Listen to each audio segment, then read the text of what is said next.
আমরা কবরস্থানে যাইতে পারি না, আমরা আজকে কবরস্থানে একটা লাশ দিয়ে যাইতে পারি না।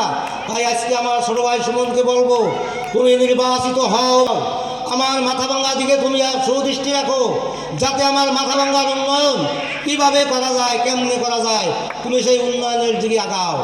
নির্বাচনে ভোট দেওয়ার ব্যাপার জনগণের, উন্নয়নের ব্যাপার তোমার।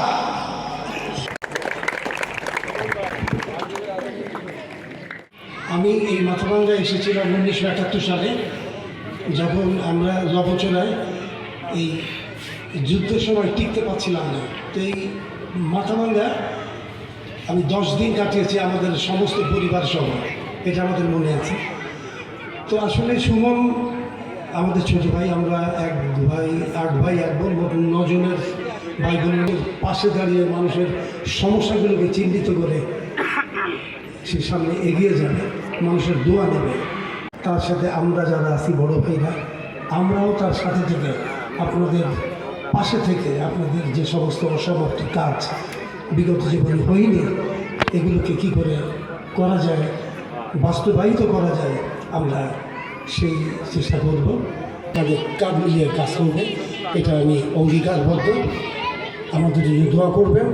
আমরা সবাই আপনাদের কাজে সহযোগিতার জন্য তার সঙ্গে যা করা দরকার করব। এই পর্যায়ে আমি আপনাদের কাছ থেকে বিদায় দিব। সুমনের সাথে আমরা সবাই আছি।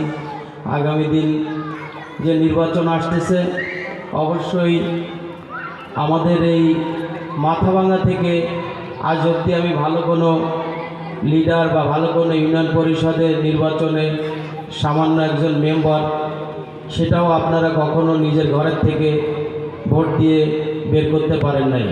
আশেপাশে অনেকেই অনেক রকমভাবে তারা সুবিধাগুলো নিয়ে গেছে।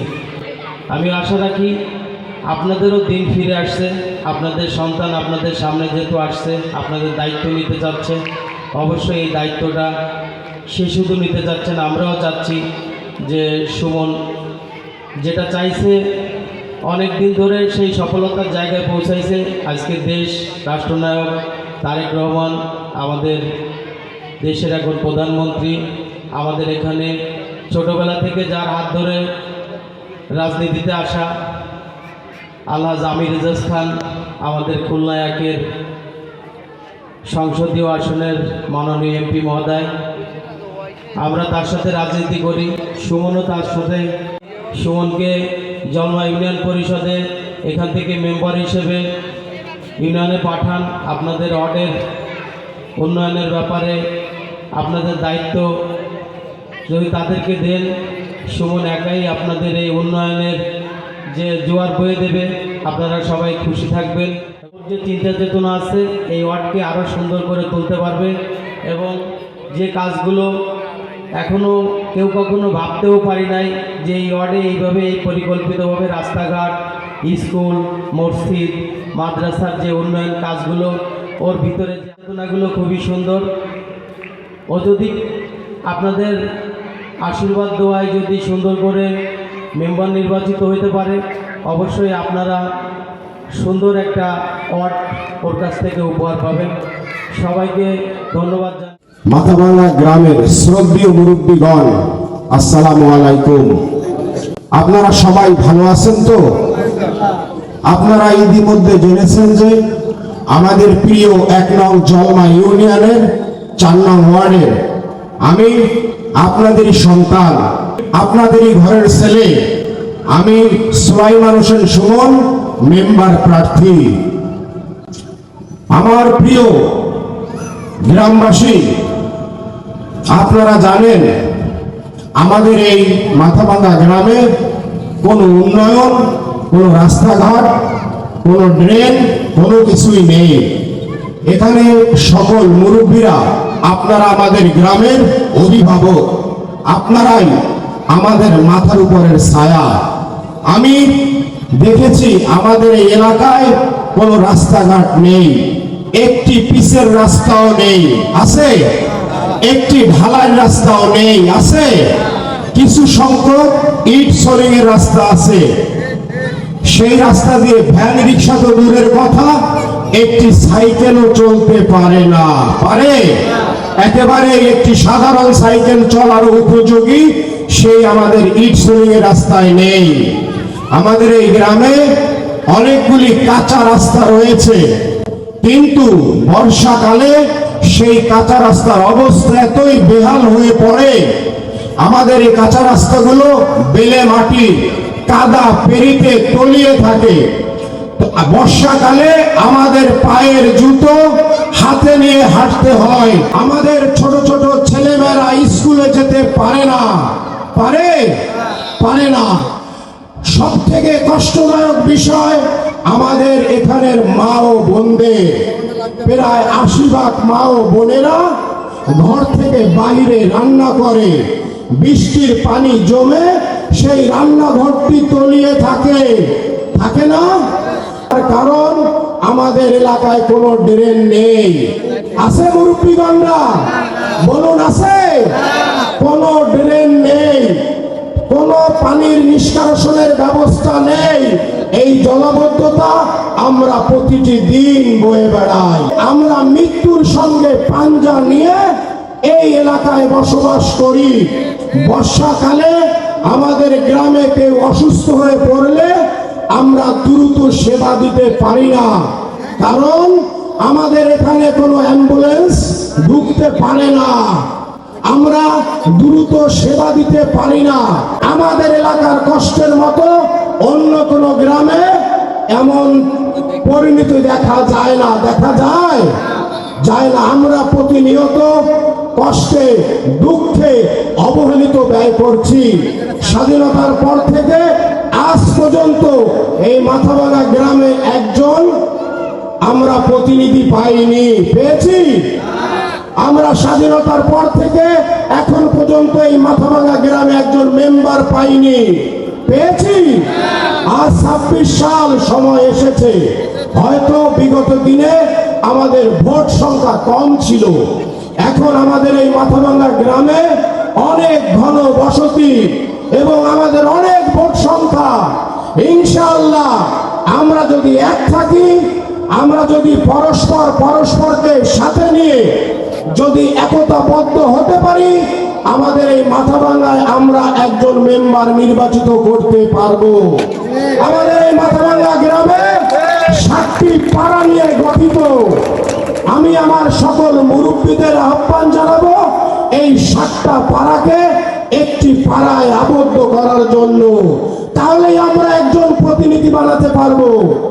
এই ৭টা পাড়াকে একটি পাড়ায় যদি আমরা পরিবার করতে পারি, আমরা একজন মেম্বার বানাতে পারবো। আমার সকল মুরব্বীদের কাছে অনুরোধ করব, আপনারা আসুন। এখন সময় এসেছে আমরা সকলে ঐক্যবদ্ধ হব। আমাদের একতাই হবে আমাদের শক্তি, আমাদের একতাই হবে আমাদের গ্রামের উন্নয়ন। আমরা যদি ছড়িয়ে ছিটিয়ে থাকি, আমরা আবারও অবহেলিত হব। তাই আসুন, দল মত ধর্ম বর্ণ নির্বিশেষে হিন্দু মুসলিম এক সারিতে দাঁড়িয়ে আমরা আমাদের ভাগ্য উন্নয়ন করব ইনশাআল্লাহ। আমার ছোটবেলা থেকে স্বপ্ন, আমার চোখে অনেক আশা, আমার বুক ভরা অনেক স্বপ্ন ছিল যে আমি আমার মাথাভাঙাবাসীর জন্য কিছু করব, কিন্তু একা কিছুই করা সম্ভব নয়। এই সামনে অনেক যুবক বন্ধুরা দেখছি, অনেক তরুণ ভাইরা দেখছি, তোমরা আগামীর ভবিষ্যৎ। তোমাদের হাতেই আমাদের এই উন্নয়ন হবে, আমাদের এই গ্রামের। তোমাদেরকে বলবো, তোমরা আমার পাশে থাকবে। আমি তোমাদের ভাই, আমি তোমাদের বন্ধু, আমি তোমাদের একজন হয়ে তোমাদেরকে সাথে নিয়ে আমাদের গ্রামবাসীর উন্নয়ন করব ইনশাআল্লাহ। যুবকরা ভুল পথে পাও বাড়াচ্ছে, যুবকরা অন্ধকারে হারিয়ে যাচ্ছে।